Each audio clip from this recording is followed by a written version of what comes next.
سورہ اخلاص قل هو اللہ احد، اس سورت کو اکثر لوگ نماز میں بھی پڑھتے ہیں لیکن نہ وہ اس کے جلدی معنی سمجھ رہے ہوتے ہیں نہ اس کی تفسیر کو سمجھ رہے ہوتے ہیں۔ تو آج میں اس سورت کی تفسیر آپ لوگوں کو بتاؤں گا کہ اس سورت کو پڑھنے سے فائدے کیا ہوتے ہیں اور اس سورت کو جو لوگ نماز میں پڑھتے ہیں ان کو اس چیز کا کیا فائدہ حاصل ہوتا ہے۔ دیکھیے، آقا علیہ الصلوۃ والسلام کے اوپر پورا قرآن نازل ہوا 23 سال میں، اور یہ جو سورت نازل ہوئی ہے یہ کچھ جو مشرکین تھے انہوں نے اللہ تبارک و تعالیٰ کے بارے میں کچھ ایسی باتیں کی جن کی باتوں کی وجہ سے اللہ تعالیٰ نے سورہ اخلاص کو نازل فرمایا۔ اس کی فضیلت یہ ہے کہ رسول اللہ صلی اللہ علیہ وآلہ وسلم نے 1/3 قرآن کے برابر اس کو قرار دیا ہے۔ اس کو پڑھنے والے کو 1/3 قرآن پڑھنے والے کے برابر ثواب اللہ تعالیٰ عطا فرماتا ہے۔ یہ حدیث بخاری کے اندر موجود ہے، کتاب التوحید کے اندر۔ اس کے علاوہ بعض ایسے صحابہ کرام تھے جو جب نماز پڑھتے تھے تو ہر رکعت میں دیگر صورتوں کے ساتھ اس صورت کو بھی پڑھا کرتے تھے، یعنی کہ وہ کوئی بھی صورت پڑھیں، کسی بھی رکعت میں کوئی بھی صورت پڑھیں گے لیکن اس صورت کو بھی وہ لوگ ضرور پڑھتے تھے۔ تو صحابہ نے کہا کہ صحابہ نے عرض کیا کہ یا رسول اللہ صلی اللہ علیہ وآلہ وسلم ہم اس طرح سے پڑھتے ہیں۔ تو آقا علیہ السلام نے ارشاد فرمایا میں دیکھ رہا ہوں کہ تمہاری جو محبت ہے وہ سورہ اخلاص کے ساتھ تمہاری محبت بڑھتی جا رہی ہے اور یہ محبت تمہیں جنت تک لے کر کے جائے گی۔ تو اتنی بڑی فضیلت ہے اس سورہ جو اخلاص ہے، سورہ اخلاص کی۔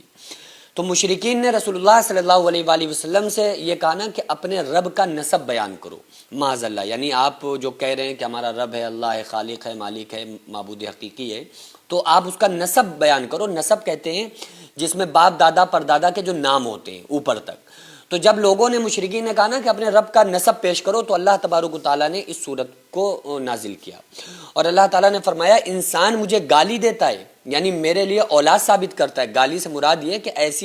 ایسے نازیبا کلمات کہتا ہے، ایسی بات میری طرف منسوب کرتا ہے جس سے میرا کوئی تعلق نہیں ہے۔ تو اللہ فرما رہا ہے کہ یہ کیسے لوگ ہیں جو مجھ پر تہمت باندھتے ہیں اور میرے لیے اولاد ثابت کرتا ہے، کیسا انسان ہے، حالانکہ میں ہی ایک ایسا ہوں جو بے نیاز ہوں۔ اللہ تعالیٰ نے پھر خود اپنا تعارف کرایا، خود کو انٹروڈیوس کرایا اور کہا کہ میں ایک ایسا ہوں، ہر اعتبار سے میں بے نیاز ہوں، ورنہ ہر انسان نیاز مند ہے، میں بے نیاز ہوں، مجھے کسی سے کوئی نیاز مندی نہیں ہے، میں نیاز مند نہیں ہوں،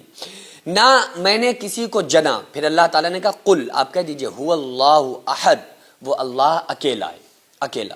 اللہ الصمد، پاک ہے، بے نیاز ہے، وہ بے نیاز ہے، پاک ہے، وہ ہر چیز کی نیاز مندی سے پاک ہے، یعنی کہ اگر وہ جو چاہے کرے، جو چاہے نہ کرے، اسے کچھ کرنے کے لیے کسی سے مشورہ نہیں لینا پڑتا، کچھ کرنے کے لیے کسی کی پرمیشن کی ضرورت نہیں، کسی کے سپورٹ کی ضرورت نہیں، وہ بے نیاز ہے، ٹھیک ہے۔ لم یلد ولم یولد، نہ اس کو کسی نے جنا نہ اس نے کسی کو جنا۔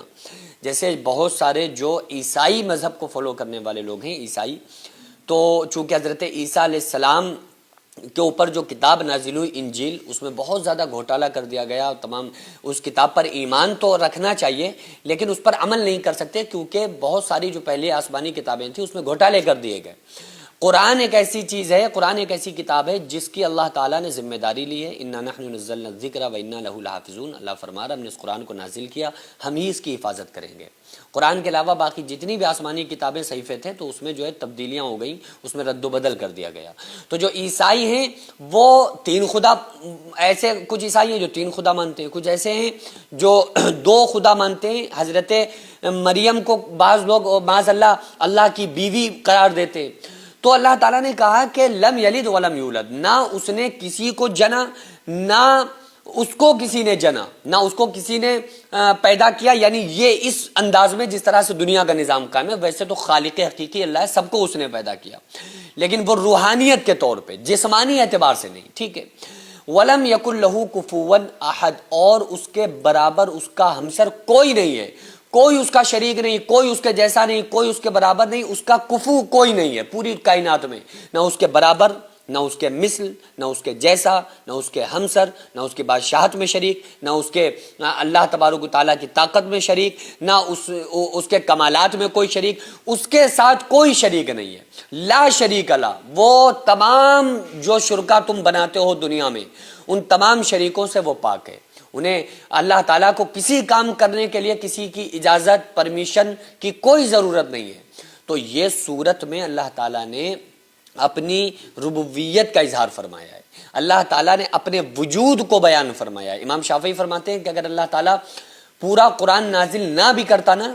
صرف ایک سورہ فاتحہ نازل کر دیتا تو اللہ کو پہچاننے کے لیے یہ ایک سورت ہی کافی تھی۔ یعنی اس کی اتنی بڑی فضیلت ہے، حالانکہ جو بھی قرآن میں احکامات ہیں سب بندوں کے لیے ہیں، لیکن اس سورت میں خصوصی طور پر اللہ تعالیٰ نے اپنے کمالات، اپنے فضائل اور اپنی وحدانیت کے بارے میں لوگوں کو بتایا ہے۔